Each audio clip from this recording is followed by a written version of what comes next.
Thanks for clicking on to the Tuesday edition of Vogan's European Outlook. The month of June was, of course, the warmest on record as per the Met Office. It was a below average July, and indeed the first half of August so far is running a tad below average. Cool and unsettled has been the theme through the first half of August. I would say that has been a relatively, successful first half to August as per forecast, both the outlook and the summer forecast overall. But it looks as if we are starting to kind of peel away a little bit from the accuracy as we press through the second half of the month. But it's not clear cut because we do still have this battle between higher pressure over the continent, lower pressure over the Atlantic. The two will kind of fight it out over the UK and Ireland over the next 10 days or so. So it's not a clear cut situation, that's for sure. But you can see here off weatherbell.com, this is the 2 meter temperature anomalies for the first 15 days of the month, and it is firmly below average here. Quite a difference compared to June, but not so much for the month of July, where it was a low pressure dominated pattern, very, very wet, of course, as well. And it looks as if, over recent days, we did see some very significant rainfall amounts. As stated in yesterday's video, the shower activity is gradually starting to weaken thanks to pressure building over the UK and Ireland. But like I said, we're not returning to a high pressure dominated pattern. We've got this fight in between, and we're going to see that as we press towards the end of the week. Another area of low pressure moves in, something very similar to what we've seen back around the 8th of July, where we've seen a temperature of 30.2 Celsius. That was the warmest July temperature for the UK. We've got a very similar situation. We've seen it, in fact, at the end of last week. Area of low pressure moving in.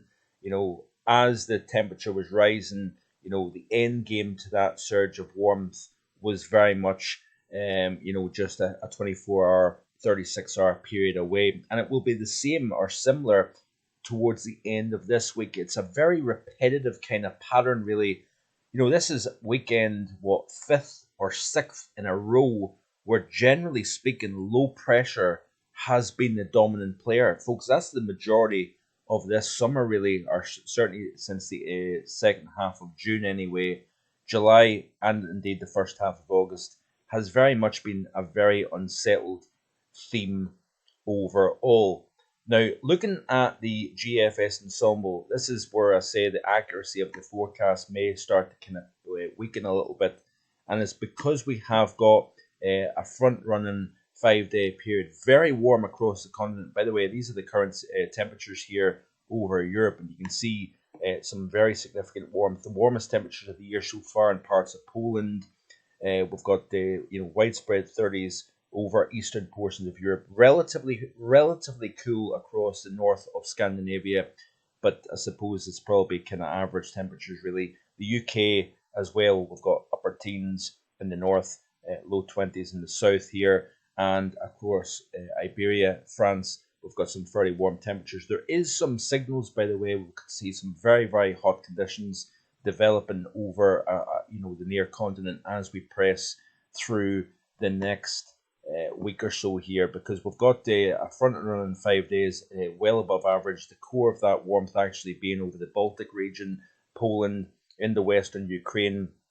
The 6 to 10 day, you can see here that the UK is warmer than average, but it's not got any dark colours, those dark reds here, so it is a bit above average, but nothing exceptional. We are going to see, however, a very warm Europe here, so still above average temperatures, particularly so over the eastern side of the UK, days 6 to 10. This is the period 20th through the 25th of August, and then the 11 to 15. This is what's quite interesting here, and we'll get to this in a second. It's starting to go slightly below average temperature-wise for the period between the 25th and the 30th of August. So it looks as if some of the models are indicating a little bit of a downward trend overall for the end of August here. But we'll watch this space as we go forward here, because it's still a long way out, of course. This is the ECMWF weeklies here, and you can see here what takes place. We've got a very strong block across the north. Low pressure to the west-southwest of the UK. That, of course, is keeping that battle between the high and the low. The UK being, as quite often the case, in that battle zone between the two pressure systems. But notice here that the weeklies off the ECMWF, this is off the off weatherbell.com, of course, and you can see here that kind of block to the north over Scandinavia kind of keeps things at bay generally. Then heights rise over the UK towards the 6 to 13 day period. This is the period 20th through the 27th of August. And then notice here, keep in mind what the GFS ensemble showed just a second ago. Notice the high starting to kind of retrograde out to the west over the Atlantic here. That would indicate that we could have something a little bit cooler and more of a northerly developing towards the end period of August here. But before we get there, we are going to see an uptick in temperature here. So it's not a clear-cut situation here, generally speaking. But notice this negative now starting to edge in over Russia into Scandinavia and pushing its way from east to west over the continent here. Quite a negative NAO signal this, and certainly very interesting to end the month of August, begin the month of September. Do we have a cool start to early September on the cards?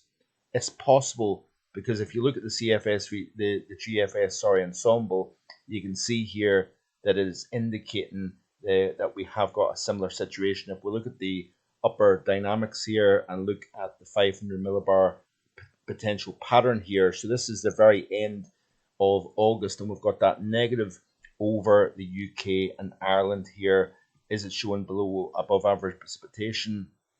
It's not got a very clear signal, if you notice here, maybe marginally above average rainfall wise. I think August will wind up slightly above average, especially across England, Wales, maybe a little bit less so over the northern areas of Scotland. So I think we'll end up slightly above average for temperature, slightly above average for precipitation for the UK overall in August. And like I've said before, I will score the summer forecast, coming up in the next couple of weeks here. So stay tuned for that. If you're enjoying the content, be sure to hit the like button. Be sure to also subscribe to the channel. There is a lot of exciting content to come in the days, weeks, and even months ahead. We'll be looking more and more at the August forecast. I'll get my words right. Autumn forecast, not August, because we're midway through, of course. And we'll also look at the winter forecast. We're going to look in a little bit more detail about the El Nino as well and how that's progressing. That has been slow to strengthen, and a lot of that's to do with the mean zonal winds over the equatorial Pacific. A couple of kind of conflicting signals that have been slowing that progress of that warm water over the eastern Pacific to push westwards. So we're going to look at that in a little bit more detail, looking at the MJO, looking at the tropics over the North Atlantic as well, because that has a key role in terms of the type of upper air pattern we can expect across the North Atlantic and indeed Europe as we press into the month of September. So plenty of reason to stick around here on the channel here. So these are the current European temperatures here. Let's have a look at the UK in a little bit more detail. And you can see here that we do have, a relatively fresh north versus relatively warm southeast. But these are pretty much average temperatures for the time of the year, of course. Nothing particularly to write home about here. So let's have a look at the overview chart here and see what's taking place. Area of low pressure that brought all the rain yesterday, that's now exiting to the east. We've got this kind of showery regime that's now starting to weaken as the heights rise over the UK and Ireland here. As we step towards the middle and second half of the week, you notice here that we start to see this area of low pressure winding up to the west over the North Atlantic here. That is going to set the tone. What it's going to do is it's going to increase the wind out of the kind of southeast. We're also going to start to draw some of this warmth over the Mediterranean, over Europe, and it's going to get attracted northwestwards thanks to the circulation to the west over the UK here. But we are going to see another feature developing right at the base of that trough on the southern flank of that large area of low pressure. A new feature develops that's going to run northwards up through Ireland and the UK and bringing another weekend of heavy rainfall, gusty winds, temperatures that rise and then rise initially, then start to fall away as cooler, fresh air circulates around that area of low pressure. So the area of low pressure kind of essentially gives, then takes away at the same time. That has been the story of the summer, aside from June, of course.